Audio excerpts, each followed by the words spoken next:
Bom dia, oitavo. Tudo bem com vocês? Espero que sim. Estamos em mais uma aula da apostila 8, né? Eu já iniciei a aula 160, fizemos o exercício 1 e o exercício 2. Essa aula é sobre polígonos inscritíveis e circunscritíveis, e hoje nós vamos finalizá-la. Então, faltam 2 exercícios. E aí, então, nós temos os adicionais deste capítulo, né? Para fechar a apostila 8 e começar as férias, até que enfim, né, oitavo? Então, vamos lá. Na última aula, eu vou retomar o que foi construído, porque nós vamos precisar no exercício 3. No primeiro exercício, nós construímos o octógono, né? No exercício 2, calculamos a medida do lado desse octógono em função do raio da circunferência. Então, eu tenho aqui o octógono, eu não construía com a circunferência, porque agora a gente não precisa mais, tá? Bom, o que nós fizemos para determinar a medida do lado do octógono, o lado AB? Eu construí um segmento unindo um vértice a outro não consecutivo, então o vértice A com o vértice C. Usei aí as relações a relação de Pitágoras, né? Dentro dos triângulos retângulos, IB é raio da circunferência, AI também. Determinamos IK, que é igual a AK, no caso, porque isso daqui é um triângulo isósceles, vimos que essa medida é igual a esta, né? E aí, então, chegamos na medida de AB, aplicando Pitágoras nesse triangulinho aqui, AKB. Mas chegamos na medida de AB usando o raio da circunferência, né? Em função do raio. Eu vou colocar aqui a medida do lado. Ela é raiz, né? De 2 menos raiz de 2, tudo isso vezes o raio aqui fora. Que ele não colocou a raiz em tudo. Estou numa barra. Aí. Mas essa raiz aqui é em tudo, tá? Então, ficou raiz dentro de raiz. Essa é a medida do lado do octógono em função do raio da circunferência. Vale para qualquer caso, sim, tá? Qualquer medida de raio, a gente pode substituir aí, calcular o lado do octógono quando ele estiver inscrito em uma circunferência. Bom, voltando então lá para a apostila, no exercício 3, nós temos que calcular a área do octógono em função do raio. Em seguida, meça esse raio e calcule a área do octógono em centímetros. Bom, eu quero a área em função do raio. Voltando lá para o nosso octógono, né? A área dele é o quê? 8 vezes a área desse triângulo isósceles. Como que a gente calcula a área do triângulo? Base vezes altura dividido por 2. A base é a B, certo? A gente já tem a medida em função do raio. A altura, ela estaria aqui, perpendicular à base, e aí eu tenho que calcular essa altura. Bom, se vocês observarem o triângulo, né, o triângulo A e B, tem um jeito mais simples de calcular a área dele, a gente já conhece as medidas, tanto da base quanto da altura. A altura não é sempre um segmento perpendicular à base, a base necessariamente não precisa ser a B.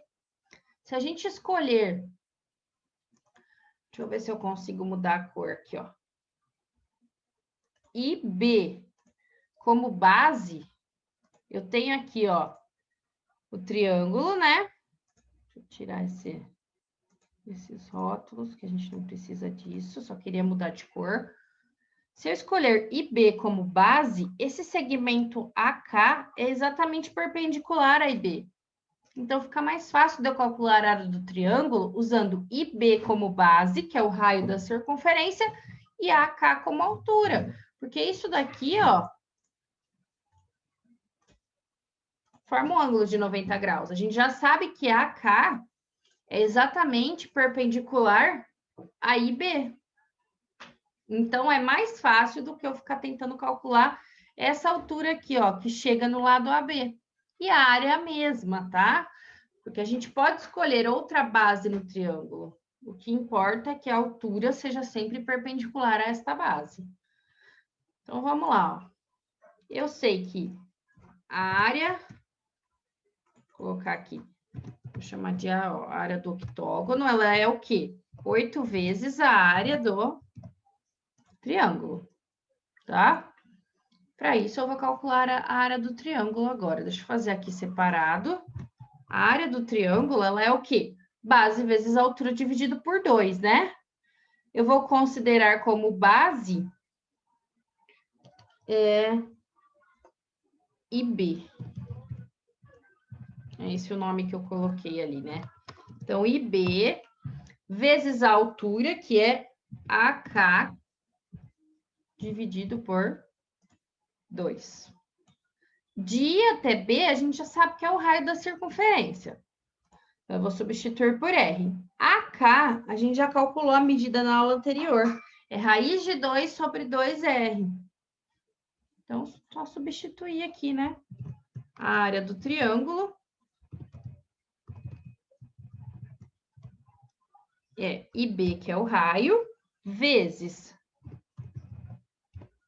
raiz de 2. Deixa eu colocar outra fração aqui. Ver se vai dar certo. Raiz de 2 sobre 2. Então, base vezes altura dividido por 2. Certinho, ó. IB, AK é sobre 2. Tá? Ah, é que faltou um raio, né? É raiz de 2R sobre 2. Quando eu resolvo isso daqui, vai ficar R vezes R ao quadrado. Raiz de 2 sobre 4. Eu vou até... Vamos criar outra aqui, né? Então, a área do triângulo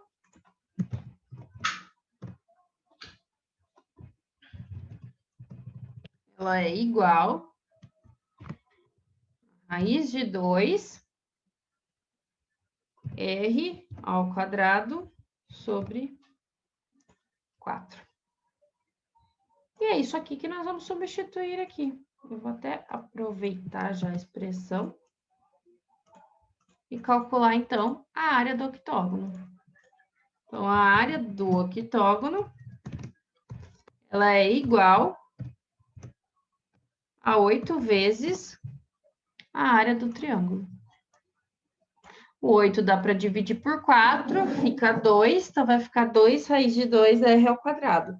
Que é o que ele pediu, né? A área em função do raio. Vocês simplifiquem aí essa expressão e aí a gente tem a área do octógono. E foi mais rápido do que utilizar o AB como base, porque eu precisaria calcular essa altura aqui, ó. Aí eu ia ter que fazer o quê? Pitágoras de novo para achar essa altura, né? Isso aqui é R, isso daqui é metade da medida de AB, que já era um negócio complicado envolvendo raiz da raiz, então muito mais fácil nós utilizarmos o IB como base e o AK como altura. Voltando lá para a apostila, o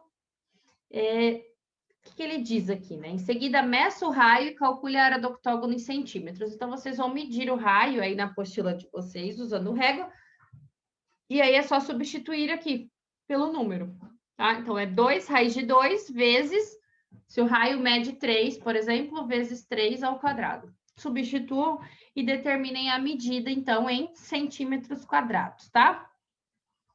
Exercício 4, para finalizar essa aula. No exercício 4, nós temos que fazer uma construção, né? Então, desenhe um quadrado qualquer e a circunferência nele inscrita. Trace as diagonais do quadrado, estas cortam a circunferência em quatro pontos distintos. Por eles, trace as tangentes da circunferência. Se eu eliminar os 4 triângulos formados nos cantos, que espécie de figura irá restar? Bom, primeira coisa, vamos fazer um quadrado. Vocês vão construir um quadrado aí com qualquer medida. Como que eu faço para desenhar uma circunferência inscrita nele? Deixa eu só voltar aqui, né? A circunferência inscrita. Então, a circunferência está do lado de dentro do quadrado. A forma mais fácil é desenhar nas diagonais do quadrado. As diagonais do quadrado, elas serão exatamente o centro da circunferência, tá? E o raio? Bom, se esse aqui é o centro, o raio é exatamente até o ponto de tangência aqui no quadrado, tá? Então, desenhei a minha circunferência. O que mais que ele diz aí no exercício, né? Para construir as diagonais do quadrado, eu já construí para poder, então, fazer a circunferência. E aí ele pede, então, para desenhar as tangentes. Onde estarão estas tangentes? Na intersecção da circunferência com as diagonais do quadrado. Então, eu vou marcar primeiro essa intersecção aqui, ó. Aqui eu tenho um ponto, aqui eu tenho outro, esse daqui já está marcado e aqui também está pronto, tá? Porque são duas intersecções com cada diagonal, né? Desenhando, então, a circunferência, o quadrado, as intersecções, o que, que ele quer dizer? Que essas tangentes passam exatamente aqui, ó, no G, no H, no H, no I e no J. Aqui eu tenho a função tangente, aí é só vocês colocarem a régua, posicionarem a régua exatamente nesse ponto e desenharem a tangente, tá? Eu vou usar aqui a função tangente. Ele desenhou 1, 2, 3 e 4. E aí, o que, que ele pede? Para cortar os 4 triângulos formados. Seriam esse canto e esse canto e esse canto e esse canto. O que, que eu vou fazer? Eu vou tentar destacar de outra cor, construindo um polígono aqui. Quando eu corto esses triângulos, né? Eu tenho aqui, ó. Tirei esse canto. Vai sobrar esse pedaço. Tirei esse canto também. Aqui não muda nada. Tirei esse triângulo. E aí, vou tirar o último. O que formou aqui no meio? Um polígono. Que polígono é esse? Ó, tem 1, 2, 3, 4, 5, 6, 7, 8 lados. Então, a resposta aí na questão, né? Ó, que espécie de figura irá restar? Opa! Irá restar um octógono regular. Tudo bem? Então, finalizamos o exercício 4. A tarefinha de hoje são os exercícios 62, 63 e 64. 64 vocês não precisam fazer, tá? Pode deixar. E na aula de amanhã, eu farei a correção, então, dos adicionais e a discussão aí dos principais exercícios adicionais. Não são muitos nessa apostila, então já coloquem em ordem, tá? Lembrando que não tem atividade diagnóstica agora, mas esse conteúdo vocês vão retomar no início do ano que vem. Então, é importante que esteja claro aí na cabeça de vocês para não ter que correr atrás depois, tá bom? Então, já façam os exercícios, fiquem livres disso e tirem as dúvidas comigo na aula de amanhã. E amanhã é a nossa última aula, tá bom? Bons estudos, uma boa semana, né? E até amanhã, oitavo.